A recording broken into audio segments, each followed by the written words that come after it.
Hormones change होंगे तो उन हार्मोन्स का जो असर है तो उससे बच्चे में चिड़चिड़ापन, गुस्सा, छोटी छोटी बातों में चिड़चिड़ा जाना। बचपन में अगर जो कंटेंट या जो चीज़ें हमें अडल्टहुड में मिलती हैं तो वो एक बच्चे मन पे गलत असर डालती हैं। मैम, इसके दुष्प्रभाव क्या क्या हो सकते हैं? कितना खतरनाक हो सकता है? जैसे बच्चे अब आपराधिक गतिविधियों में भी शामिल हो गए हैं। अडल्ट कंटेंट देख रहे हैं या वायलेंट कंटेंट देख रहे हैं तो इनमें नशे की प्रवृत्ति बहुत ज़्यादा बढ़ने लगती है। कि आप बच्चे को बैठ के समझाइए कि जब आप ये काम ख़त्म कर लेंगे, होमवर्क ख़त्म कर लेंगे, तब आपको 1 घंटे का हम मोबाइल देंगे। राजधानी में आप हैं और ऐसे में क्या ऐसी समस्या लेकर पेरेंट्स आते हैं क्या आपके पास भी? खाली लड़कों की बात नहीं कर रहे हैं, इसमें लड़कियां भी शामिल हैं। छत्तीसगढ़ के बिलासपुर में एक 4 साल की बच्ची पे एक 14 साल के नाबालिग लड़के ने रेप अटेम्प्ट किया और विरोध करने पर उसे ईंटें और लकड़ी से मारकर जान से मार दिया। पुलिस की तहकीकात में पता चला कि उस बच्चे के मोबाइल में पॉर्न हिस्ट्री थी और वो पॉर्न फिल्में देखा करता था। इसके वजह से उसकी मानसिकता ऐसी हो गई थी। तो आजकल छोटे छोटे बच्चों में ऐसी मानसिकताएं क्यों हो रही है, इन सभी मुद्दों पे बात करने के लिए हमारे साथ मनोरोग विशेषज्ञ डॉक्टर सुरभि दुबे हैं। उनसे बात करेंगे और जानेंगे कि क्या है, ये इतना खतरनाक क्यों है। मैम नमस्कार। नमस्कार। सभी दर्शकों को बहुत बहुत आभार। ये बहुत ही अच्छा टॉपिक आपने लिया है विस्तारा न्यूज़ के तरफ से। आजकल हम देख रहे हैं कि जो मोबाइल यूज़ बच्चों में बहुत ही प्रिवेलेंट है, उसमें बच्चे क्या कंटेंट देख रहे हैं ये पता करना बहुत कठिन हो जाता है। जैसा आपने मेंशन किया कि पोर्नोग्राफिक वीडियोस वो बच्चे के मोबाइल में मिले, तो इसमें क्या होता है कि बचपन में अगर जो कंटेंट या जो चीज़ें हमें अडल्टहुड में मिलती हैं देखने को, सुनने को, पढ़ने को, तो वो एक बच्चे मन पे गलत असर डालती हैं। बच्चे का जो दिमाग है वो डेवलपमेंट फास्ट हो जाता है टूवर्ड्स एक दिशा की ओर ज़्यादा डेवलप होने लगता है। तो बच्चा मन है, उसे सही और गलत का फ़र्क नहीं पता, तो जहाँ दिमाग इस ओर भागेगा तो हार्मोन्स जो भी हैं वो उस तरीके से चेंज होने लगेंगे। मैम, इसके दुष्प्रभाव क्या क्या हो सकते हैं? देखिए, जैसे कि हमने बोला सेक्सुअल कंटेंट और ऑब्सीन कंटेंट या वायलेंट कंटेंट, है ना। तो सेक्स, वायलेंस और घृणित चीज़ों को देखना या घृणित चीज़ों को ऑब्जर्व करना, इससे 3 चीज़ें होती हैं। एक तो हार्मोन्स चेंज होने लगते हैं हमारे बॉडी में। हार्मोन्स चेंज होंगे तो उन हार्मोन्स का जो असर है तो उससे बच्चे में चिड़चिड़ापन, गुस्सा, छोटी छोटी बातों में चिड़चिड़ा जाना और अपेक्षा के से ज़्यादा रिएक्शन देना। जैसे मान लीजिए कोई छोटी सी घटना है, उसमें एकदम ज़्यादा रिएक्ट कर देना, आपको भी लगेगा अरे ये तो पहले हमारा बच्चा ऐसा बिहेव नहीं करता था, ये अचानक से इतने गुस्से वाले क्यों हो गए। दूसरा, अगर हम वायलेंट कंटेंट देखते हैं या ऑब्सीन कंटेंट्स देखते हैं तो बहुत सारी स्टडीज़ में ये पाया गया है कि हम इमोशनली थोड़ा सा अनस्टेबल हो जाते हैं और दूसरों के इमोशंस को जज करने में पुअर हो जाते हैं। तो जब मान लीजिए कि ये दर्द है, दुख है, परेशानी है, ये जो इमोशंस हैं, जैसे हम अगर आसपास बैठे हैं और कोई अपनी कोई बुरी बात बता रहा है या दुख की बात बता रहा है, तो क्योंकि आप इसको लगातार रूप से देखते आ रहे हैं, वीडियोस में देखते आ रहे हैं, तो आप वो महसूस नहीं कर पाएंगे कि अच्छा सामने वाला दुखी है तो हम भी उसके दुख में दुखी हों, सामने वाला परेशान है तो हम भी परेशान हों। हम उसको यूज टू जैसा हो जाएगा, वो हमारे लिए कोई नयापन नहीं रह जाएगा, तो हम उतना इमोशनली रिएक्टिव नहीं हो पाते। कितना खतरनाक हो सकता है? जैसे बच्चे अब आपराधिक गतिविधियों में भी शामिल हो गए हैं, कोई जान से मार दे रहा है, तो ये कितना खतरनाक हो सकता है ये सारी चीज़ें? देखिए, क्योंकि बच्चे और युवा ही हमारे देश का फ्यूचर है। अगर हम इस फ्यूचर को सोच रहे हैं कि वो इस तरह की घटनाओं को एक 14 साल का बच्चा अंजाम दे सकता है, तो आप यही इमेजिन करिए जब ये 14 साल का बच्चा 22, 23 या 25 साल का होगा, जब वो एक्टिव सोसाइटी में पार्टिसिपेट करने लायक होगा, तो हमारी सोसाइटी किस तरफ जाएगी। दूसरी चीज़ ये कि यही बच्चे जो हैं ये पढ़ाई लिखाई में कम ध्यान देंगे, ये अपने करियर की तरफ कम ध्यान देंगे।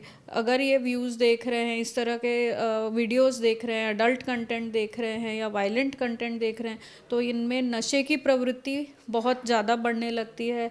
क्राइम के प्रति इनका जो रुझान है वो बढ़ने लगता है, क्योंकि जैसा मैंने बताया कि ब्रेन बहुत जल्दी और फास्ट डेवलप होता है और इन्हीं डायरेक्शंस में डेवलप होने लगता है। मतलब बार बार आपके मन में चिड़चिड़ापन, गुस्सा, सेक्स के प्रति रुझान, दूसरे सेक्स के प्रति या सेम सेक्स के प्रति आपकी इच्छा होने लगेगी वही एक्ट करने की।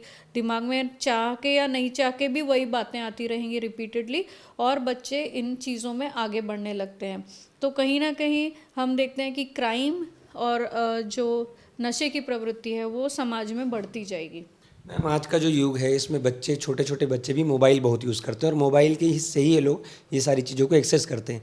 ऐसे में क्या सावधानियां रखी जाए कि इन सारी चीज़ों को रोका जा सके?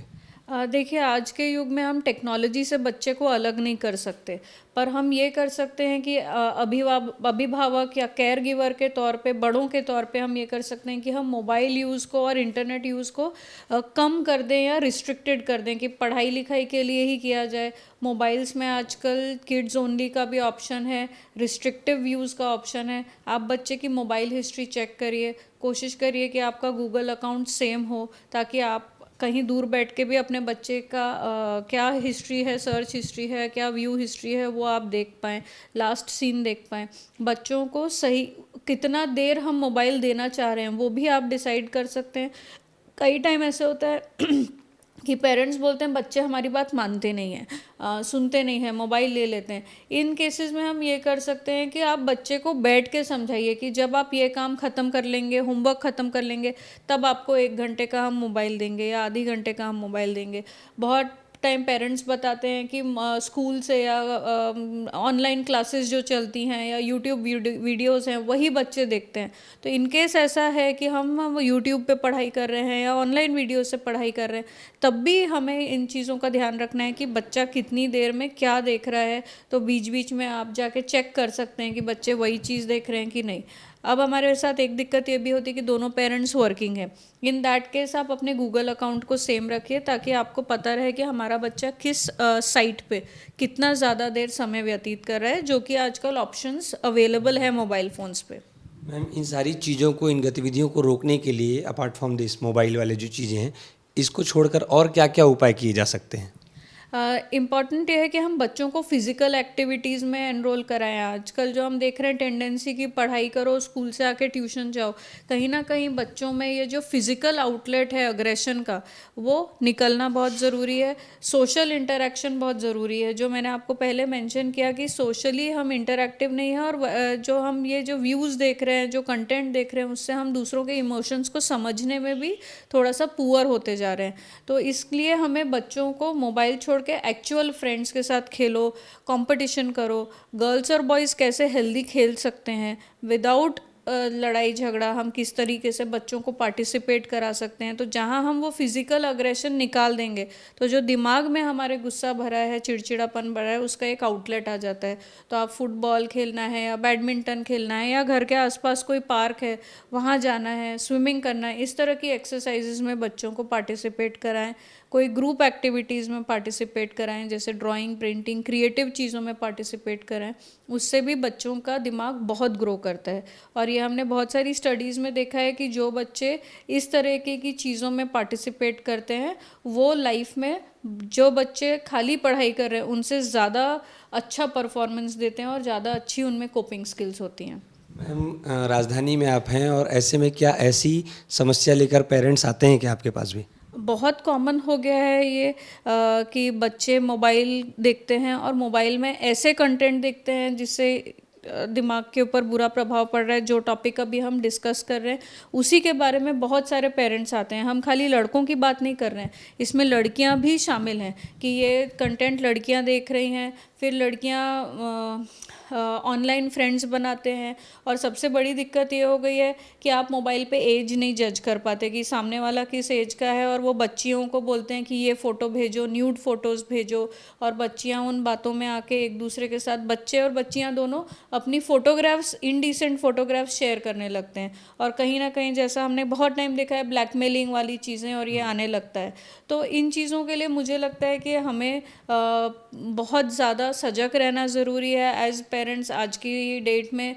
और हमें बच्चों को भी ये right from the school age सिखाना ज़रूरी है कि सेफ़ यूज़ ऑफ इंटरनेट कैसे हमें करना है। और ये स्कूल में ही मुझे लगता है स्कूल एज से सिखाना बहुत ज़रूरी है कि क्या राइट है और क्या रॉन्ग है, ताकि बच्चा बड़े होते होते अपने लिए खुद जज कर पाए।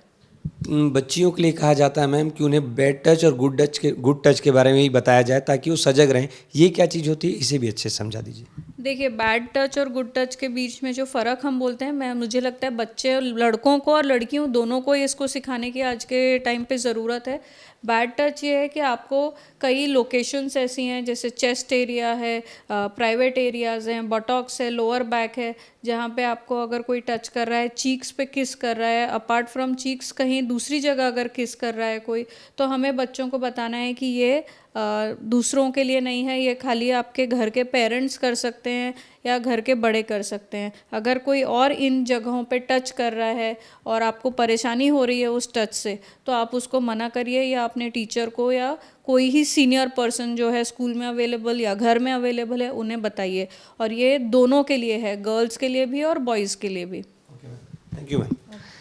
तो हम बात कर रहे थे डॉक्टर सुरभि दुबे से, जिन्होंने हमें समझाया कि कैसे पॉर्न फिल्म देख के आजकल बच्चे गलत मानसिकता के शिकार हो रहे हैं और आपराधिक गतिविधियों की तरफ आगे बढ़ रहे हैं, और इनसे रोकथाम के भी सारे तरीके उन्होंने हमने समझाया। कैमरा पर्सन किशन के साथ सौरभ तिवारी, विस्तार न्यूज़, रायपुर।